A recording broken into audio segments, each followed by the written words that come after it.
We have Dan Goodspeed here with us this evening. Dan is a horticultural consultant, working for the family of 8 company brands under the Jung Seed Company nursery and seed umbrella that are all based out of Randolph, Wisconsin. He writes inspired instructional articles, blogs, and publications covering a wide range of topics from edibles to ornamentals, all with a practical, relatable, and grounded approach. Dan and his wife Lori and their rescue dogs Otis and Goose currently split their gardening year between the upper Midwest and sunny Arizona, which sounds nice, especially on a night like tonight. So I will stop sharing and I'm going to hand it over to you, Dan. Thank you for being here with us this evening. Sure. Thank you guys very much. I'm glad I'm sitting in sunny, well, the sun's going down, but it was sunny Arizona today. Although we've had the coolest weather of the year that we've had so far this year. So we've been covering up citrus trees and pepper plants that are existing still from last summer that are still producing. So we're not immune to freezing cold, damaging weather as well. So, but nothing like 8 inches of snow and sub-zero temperatures that I hear you're expected to get. So that's I apologize for that, but it's part and parcel, right? So I was invited, I talked to Alicia several months ago about doing this presentation, and the idea was floated to her from her folks and master gardeners and people in the community that said, well, we'd like to have an informational discussion or presentation about growing tomatoes. While that's worthwhile, it's a little too broad because there's so many different aspects to what's important about growing or critical about growing tomatoes. So through correspondence and conversations with Alicia, I mentioned that one of the things when I'm working with Jung Seed Company and Totally Tomatoes, if you're familiar, if you're on seed catalog mailing lists, you probably get catalogs from Jung Seed Company or Totally Tomatoes or R.H. Shumway, Vermont Bean Seed Company. Those are all companies that are under the umbrella of Jung Seed in Randolph. They're sister companies, if you will, that specialize in vegetable, annual, and some perennial plants. So in my daily operations as a horticultural consultant, that sounds a little lofty and a little nondescript, but that's done a little purposefully because horticulture encompasses all kinds of different aspects of plant life and landscaping, agriculture. It covers a lot of different potential scenarios. So my role is to answer, I have what I like to term in-house customers and outhouse customers.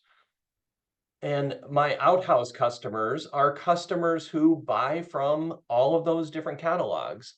So, I'm communicating directly with landscape, or gardeners and landscape contractors and people that are using the seeds and plants that we sell and provide. So, from those conversations and from those people, some of the most common conversations, email questions, phone questions, phone conversations that I get from all of those customers on a yearly and multi-year basis are disease related, right? So everybody wants to know, okay, we can grow tomatoes, but midway through the season, the plants start suffering from one reason or another.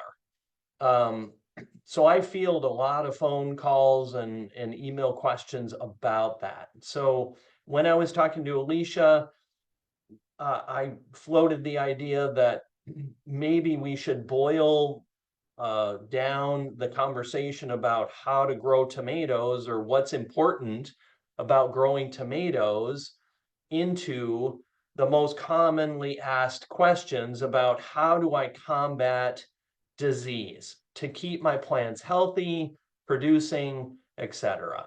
So that's how we got to the title of Defying Tomato Disorders and Diseases.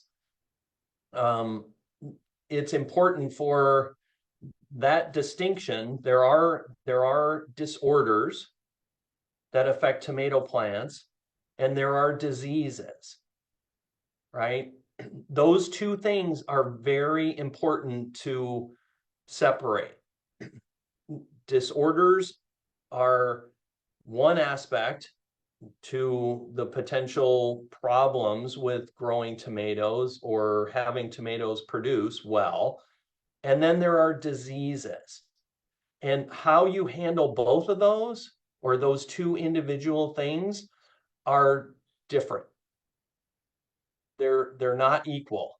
So when we talk about disorders, there are a lot of disorders that, and I apologize if for everybody or anybody who understands and grasps these concepts already, that's great. Good for you.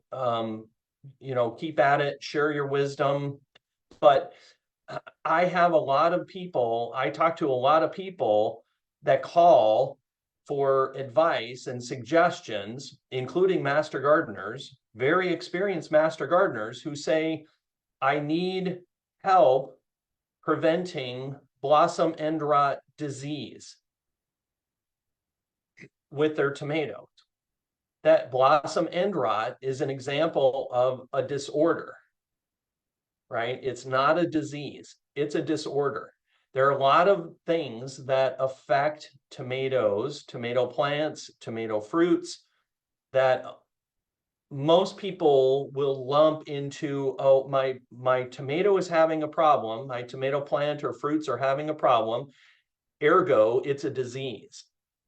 And that's what I'm trying to get across initially in this conversation, in this seminar, is that all tomato problems or fruit problems or plant problems are not diseases. Some of them are disorders. There are some diseases which can be problematic and cause trouble and so on and so forth, but equally so can disorders. Okay, so let's talk about that separation a little bit. So disorders are abiotic, right? Hopefully everybody knows abiotic. They're physiological. Something is causing the problem with the plant or the fruit that is within our control of preventing, right? So if we talk about, and I provided a outline or a multi-paged guide to go with this seminar. So if you haven't gotten it, Alicia can provide it to you. I emailed it in a PDF format, so you can download it, print it, use it however you need to, but it goes through all of these steps. So if you're missing some part of it, I only have 45 minutes. It's a big topic, so I'll try to do the best I can, but I may go pretty quickly or skim over something that you want more information about. So disorders are physiological issues, right? They're caused mostly by plant stress. What causes plant stress? Really simple things like water, nutrition, or fertility, soil pH, things like that. For diseases, you're dealing with a potential pathogen. You're talking about something that an outside living or biotic organism that's causing that effect on the plant, right? So those are two really important distinctions to make. Really common disorders that we talk about all the time with tomatoes are some of the ones I have listed. They're leaf roll, blossom end rot, splitting, cracking, yellow shoulder, even things like flower drop or fruit drop. Those are all disorders, right? Those are disorder related. They are not diseases. They have nothing to do with a pathogen or a causing pathogen, for that problem. So that's the most important thing to remember, is that with the difference between disorders and diseases, is that disorders are totally preventable by you, the gardener. It's you need to adjust what the plant is getting, how it's cared for, and you'll avoid disorders, plain and simple.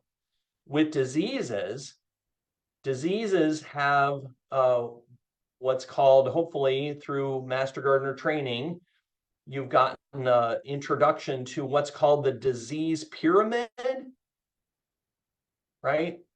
Disease pyramid has three sides, or you can think about it as three circles that are interconnected, and where they intersect is where the problem occurs. So in the context of the disease triangle, there are three things that have to occur for a plant disease to happen, right? So one is you have to have a pathogen.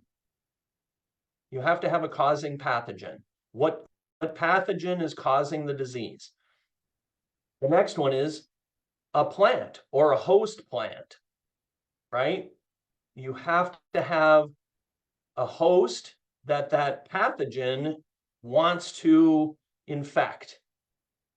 And then the third part is conducive weather conditions or conducive environmental conditions, right? So that's the pyramid. That is the disease pyramid. It is just that simple.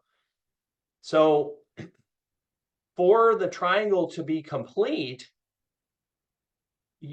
if you have all of those things, you have a pathogen, a causing pathogen, you have a host plant like a tomato, and you have conducive weather conditions, a disease can happen.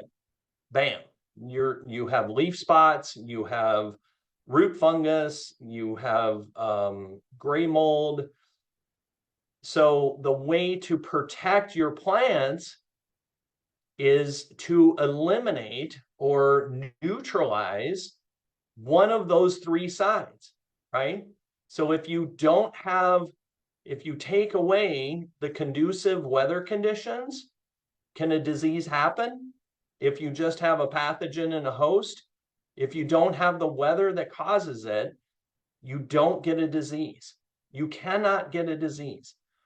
Likewise, okay, so you have a pathogen and you have the conducive weather conditions, but you don't have a host. The disease can't happen, right? So it's those things that we're, as gardeners, we need to affect. Those are the things we need to pay attention to and we need to affect. Now, unfortunately, with the host, if we're talking about tomatoes, tomato plants are host plants for many different types of potential pathogens. Okay, so that part of the equation where you have a conducive pathogen and a conducive host, there are several, there are a lot. So that leaves only weather conditions to potentially affect how a plant responds or acts in terms of a disease. And we know as gardeners that we don't have control over the weather, right? Weather is beyond our control. So we can control the host. We can sort of control a pathogen if we know what we're looking for and we know what we're doing. We can kind of control that, but we can't control the weather. Some years, some weather patterns are, the one thing we know about weather is that it's changing and it's almost never the same. So there are some conditions that, it's just always an unknown, I guess. It's an unknown. So with diseases, with that triangle, it's important to then understand, well, what are the pathogens? If you're going to try and control one of those things, how do we control the pathogens of that triangle? So different diseases will affect the plants, the host plants being tomatoes, in different ways, right? So different different pathogens will affect the or different types of diseases can affect the plants in different ways. So there are soil-borne diseases and there are airborne diseases or / contact diseases. So when you're thinking about how this disease or how a potential disease is going to affect the plant, you have to segregate what type of pathogen are you trying to prevent? Are you trying to prevent a soil-borne disease pathogen, or are you trying to prevent an airborne or contact type of disease? That's really important. Because with soil-borne diseases, the most effective way to avoid contact or pathogen from a soil-borne disease is to only plant resistant varieties to those pathogens. There's no chemical process. You're not gonna, there's nothing you can pour on the soil to prevent things like fusarium or verticillium or pythium. Those are pathogens that you can't control with a fungicide or with a bacterial side or solarization. Some people say, well, let's solarize this bed or let's fumigate it. Those are mostly ineffective. And for home gardeners especially, they're just not a viable way to try and eliminate those types of pathogens. The best methods are to avoid them in the first place, to exclude them from the garden. So things like don't use soil from one side of your yard to another side of the yard. Don't transfer those, that actual soil where those pathogens are going to occur, where they live, because they're fairly ubiquitous. They're in the environment, they're in the soil, but you don't know where populations are higher in your own yard or in your own landscape. So don't transfer soil. That's just really easy and should be somewhat obvious. If you're digging in your yard, clean your tools, clean your shovels, clean your rakes. Don't use trowels that haven't been washed or cleaned off, because if you use a trowel in one in ground in one perennial bed, and then you go to a raised bed or you go to your container garden with that dirty trowel, now you may be transferring that potential pathogen. So that's a no-no. You don't want to do that.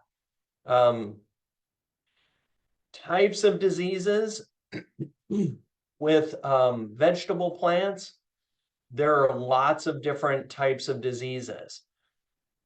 There are bacterial diseases, fungal diseases, viruses. By far, the most common diseases that affect tomato plants are fungal, right? They're fungi related diseases. It's not that they can't. Tomatoes are susceptible to viral infections. That's true. And they can be affected by bacterial pathogens as well. But those two things, those two types of diseases are way less common. Fungal diseases, I mean, I can't give you a percentage, but just anecdotally, their fungal diseases are going to cause about 90% of the problems with tomato plants. So that on a scale of, you know, those different types of diseases, fungal diseases are the most important. So if we're trying to prevent fungal diseases, you know, you look at ways to you know, to again, going back to the triangle, you're looking for ways to prevent the pathogen from infecting the plants. So you have to look to things like exclusion, like we talked about. Don't introduce it into the garden. That's excluding it. You don't let it in the first place. That's sometimes that's for soil-borne ones, that's easier than it is for airborne ones, right? For airborne pathogens, because they can come from anywhere. They can come from your neighbor's house or down the street. Soil-borne ones, it's easier to exclude than airborne ones. But prevention is super important, and resistance, you know, trying to find plants that are resistant to some of those ubiquitous type of airborne pathogens, that's really important, really helpful. The big one is sanitation. You have to use proper sanitation to help prevent those diseases from infecting the plants in the first place. So all of those things are really important. Your, you know, your things like proper spacing of the plants. Everybody that I know in our local garden club, the biggest problem is that everybody's garden is too small. It's right. It's never big enough to grow everything that we want to have. So plants end up getting really crowded in the 20 by 20 bed that people have to grow in, because you want to plant, oh, I want to plant these, or I want to plant those. So everything, you know, the space gets, you know, it just gets overcrowded. So making sure, if you have to go to the lengths of saying, well, let's, you know, we've maximized the space in this bed for all of these varieties of tomatoes, we need to go to the extra length of adding another bed. We just need to add a different area. We need to add or build a different garden because we want to grow other Solanaceae things in there. So rotation, who practices rotation? Everybody's hand should go up. You should never, fungal diseases, fungal pathogens are cumulative, right? Fungal pathogens are cumulative. They build up over time, especially things like soil-borne pathogens like Fusarium and Verticillium and Pythium, they build up those pathogens. If there's a host, if there's a host and conducive weather conditions, the pathogen's gonna increase. It'll increase in number to potentially infect again. So when you reintroduced a qualified host plant, that could be Solanaceae, any Solanaceae. It could be tomatoes, could be eggplants, could be potatoes, or weeds, could be different types of Solanaceae weeds. Now they have something to, you know, attach to. So you have to remember that fungal pathogens are they are what's the word? They're parasitic, right? They're parasitic pathogens. They don't want to kill their host. They want to live off of their host to increase their numbers. Does that make sense? So they're the only exception that I can think of right now is late blight. If anyone's familiar with late blight, that's Phytophthora infestans. That is the pathogen that caused the great Ireland potato famine. That is the pathogen. That pathogen infects and kills plants overnight, seemingly overnight, in a short period of time. So compared to all other fungal diseases, most fungal diseases that will affect a tomato plant are, they're parasitic. They don't want to kill the host plant. So if you're doing the things you need to do to keep the plants healthy, proper irrigation, proper fertilization, limiting the amount of damage that is caused by the fungal infection, picking off leaves as you see them, lifting the canopy, lifting the lower canopy of the plants, like I said, proper spacing, leaving a good enough space for airflow, no physical contact from you or the other plants. Those things are all important. You can limit how much damage that fungal disease is going to do just by those simple things. So that's really important. So as far as the fungal disease, well, whatever you're talking about, what type of disease you're trying to avoid, trying to prevent, whether it's a bacterial or fungal or virus, you need to know what the codes are for those tomatoes, what those disease resistance codes, because all hybrid tomato varieties have have inbred in them certain that's why they're bred. It's not just for the quality of the fruit, right? So hybrid tomatoes can be you might want to have a sweeter cherry tomato, or you might want to have a large beefsteak slicing tomato that has heirloom type flavor. You want to have a hybrid that has a brandywine flavor to it. But most of the research and development that goes into hand crossing different tomato varieties is has to do with disease resistance, because so many tomato varieties are susceptible to so many fungal pathogens, right? It's a yin and yang thing. So to know the coding system when you're reading a catalog, when you're reading the Totally Tomato catalog, right? I'll grab mine. When you're reading the tomato catalog, under the description, those varieties will have disease codes listed, right? So I don't know if you can see that, if it'll come into focus. It will.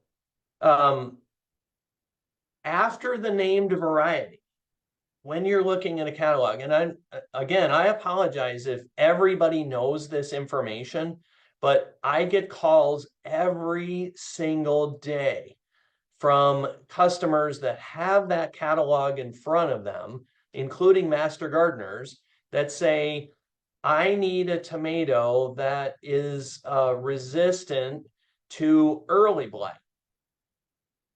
The catalog has that information right in front of you, or the seed packet. Maybe you're not shopping from a seed catalog. Maybe you're shopping at the store.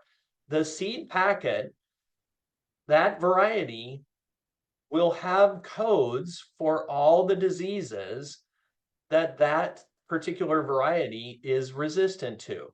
So the codes equal the resistance, right? So if there's a code listed by the name, that means that variety has high resistance. So under pressure, so when the breeders are producing their plant, they actually infect it with that particular pathogen. They introduce the pathogen to those plants. So they know how the plant's going to react.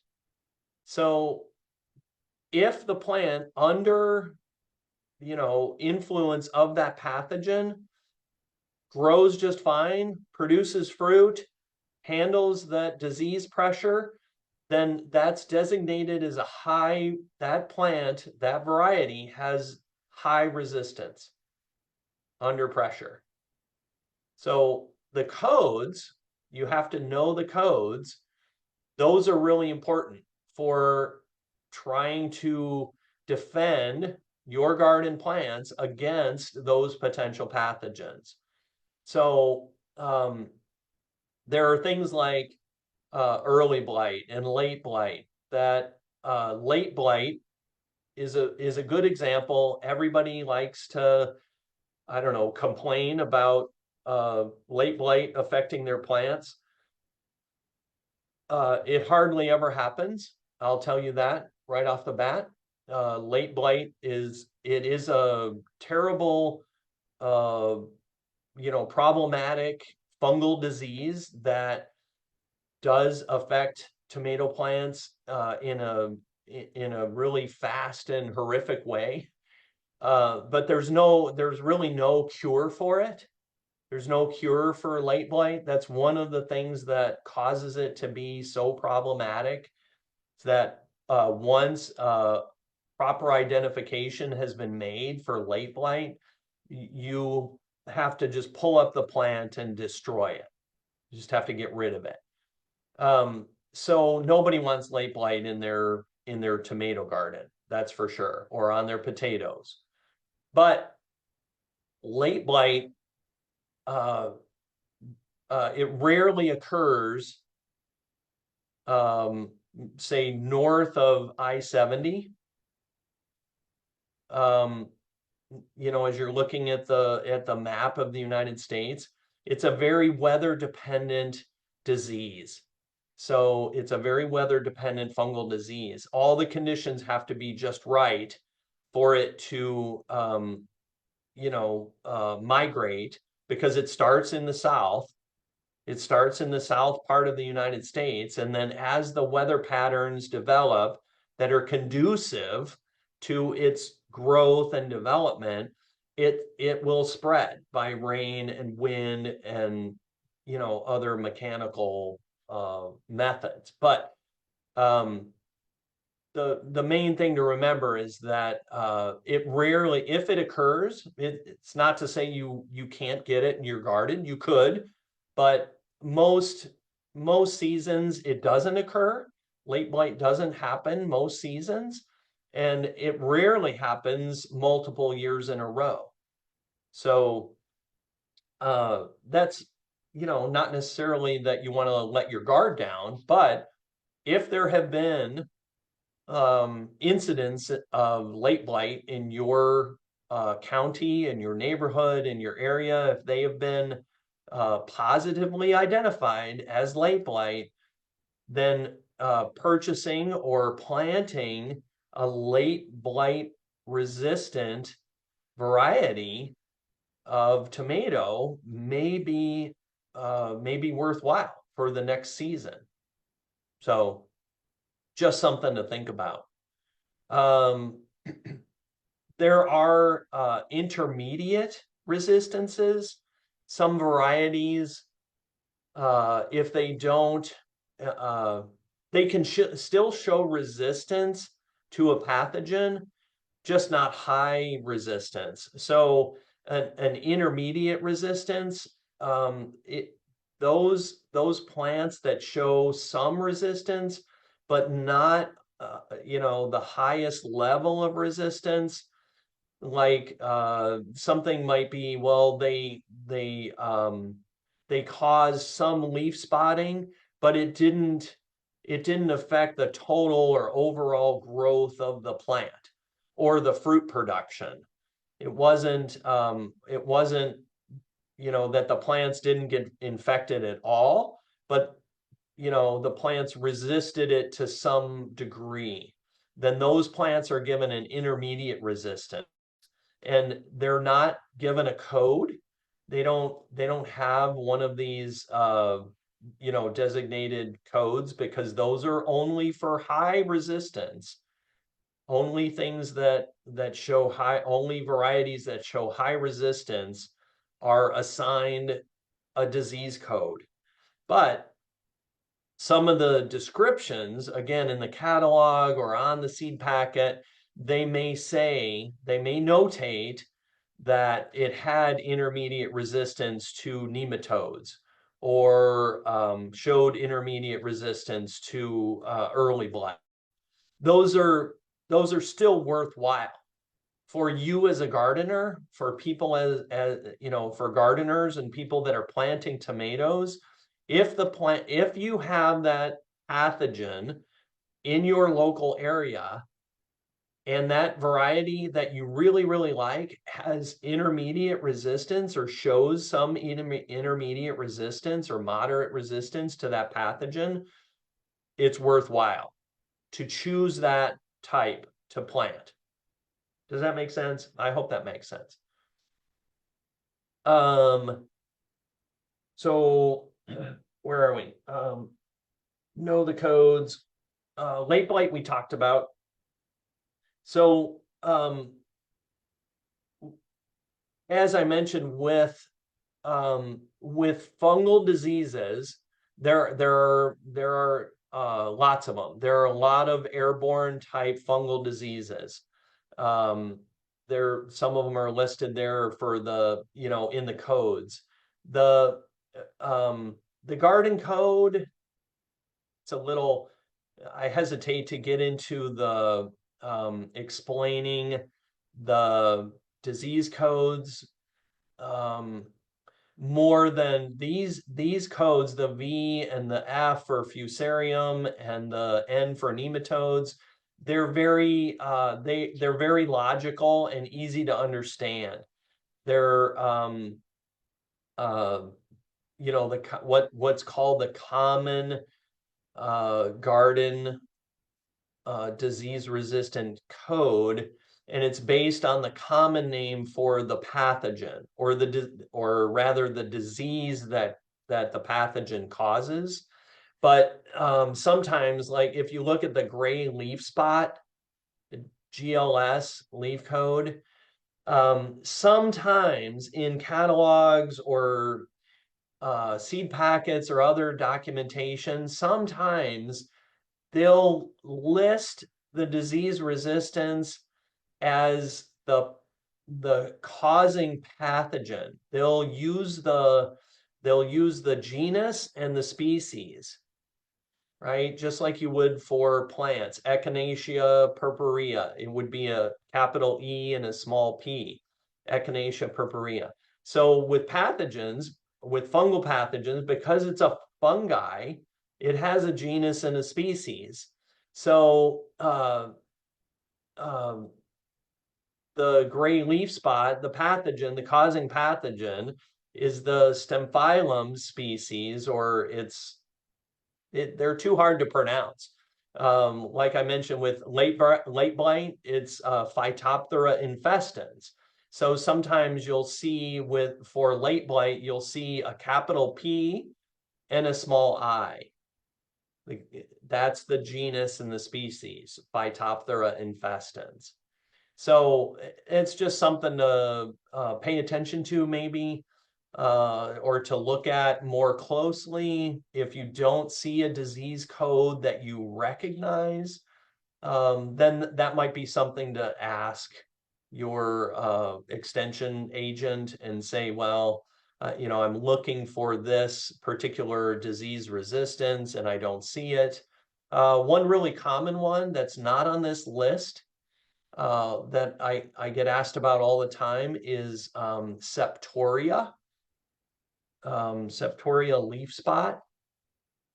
Septoria leaf spot, so far in the scientific world, in the breeding world, has been very elusive. Again, it's really it's super complex because of how how the breeders have to go about um, isolating the exact allele or the gene that causes the difficulty from that pathogen.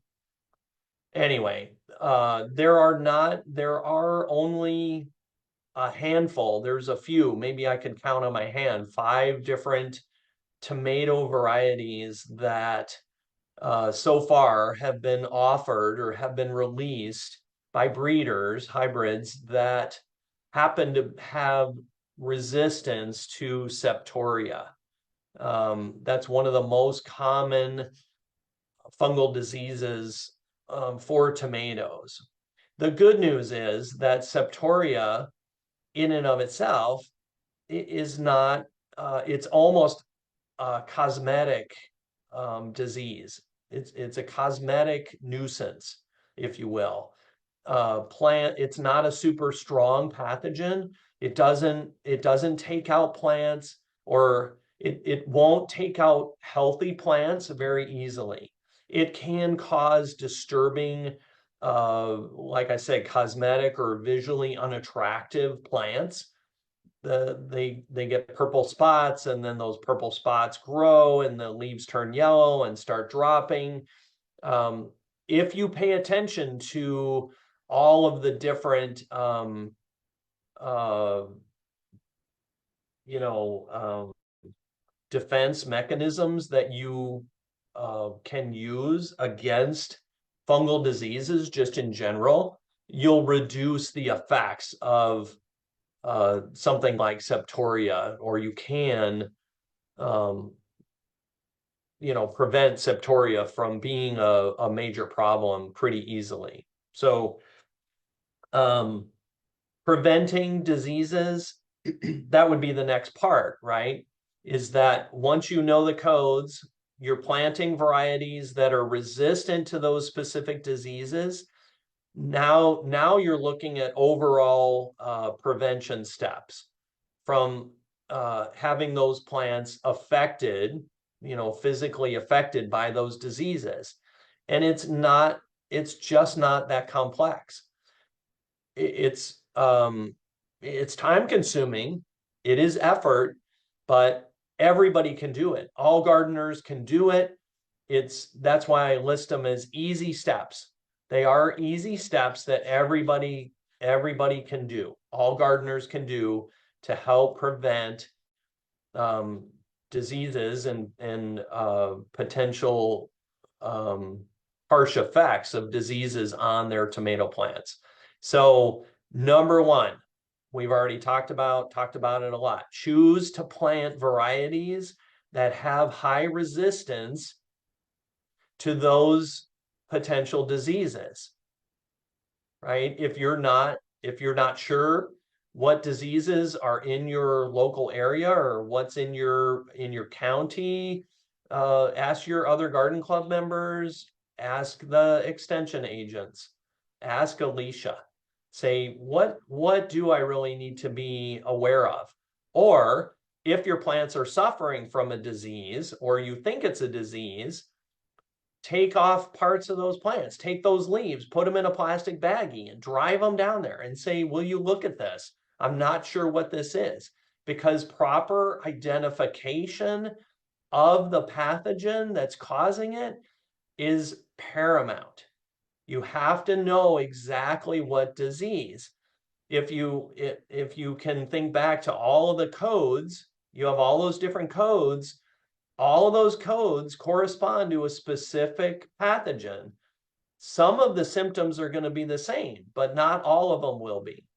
So you have to get a proper or 100% diagnosis of what disease or what pathogen is really causing the problems to know what to do about it. Overall, there are some of the principles of prevention are, because they're all fungal diseases, they're all kind of the same. But when you get down to actually applying a specific fungicide, because that's at the bottom of the flow chart of the easy steps, then you need to know what the pathogen actually is. But some of the things that we talked about already, again, going back to the 6 easy steps, rotating where you're planting your tomatoes or your Solanaceae. I wrote on there most fungi and FLO, that I don't know if everyone's familiar, but that means fungal like organism. That's how they're categorized. Fungi and fungal like organisms are cumulative. So you want to prevent fungal population buildups.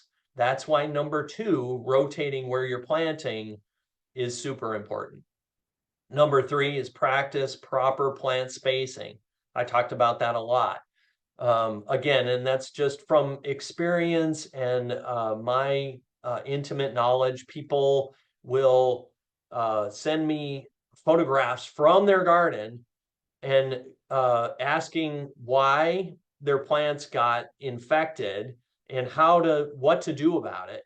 And you can't even distinguish the plants between one another, because it's just a heaping mound of tomato plant.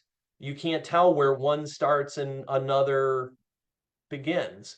So you if you're planting plants so close together, if you're planting tomato plants so close together that they're just mounding up on top of one another, and you happen to get a disease that wipes out all of those plants, that's why.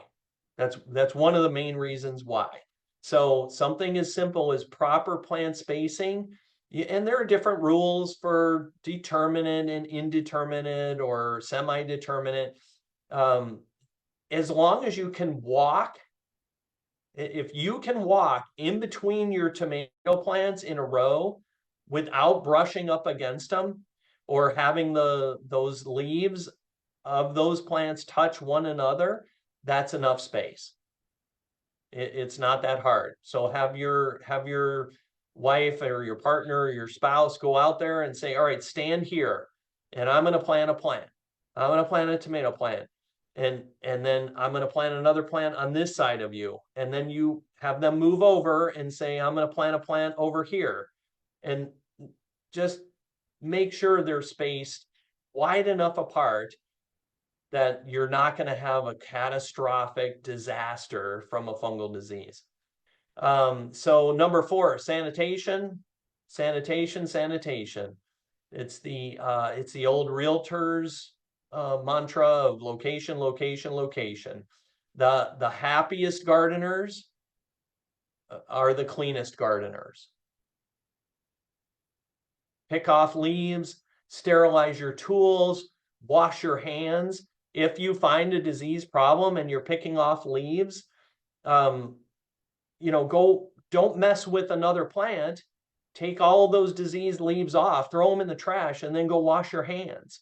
Or change your gloves, put on a different pair of gloves, and then go work with those plants again. Because the pathogen are little strands, little microscopic strands of fungal disease that you could be accidentally or inadvertently spreading. So things like that, things that like we've already talked about. Wash your tools, wash your trowels, don't transfer soil, blah, blah, blah. You hear those, or you should hear those over and over and over again. Don't be complacent about sanitation.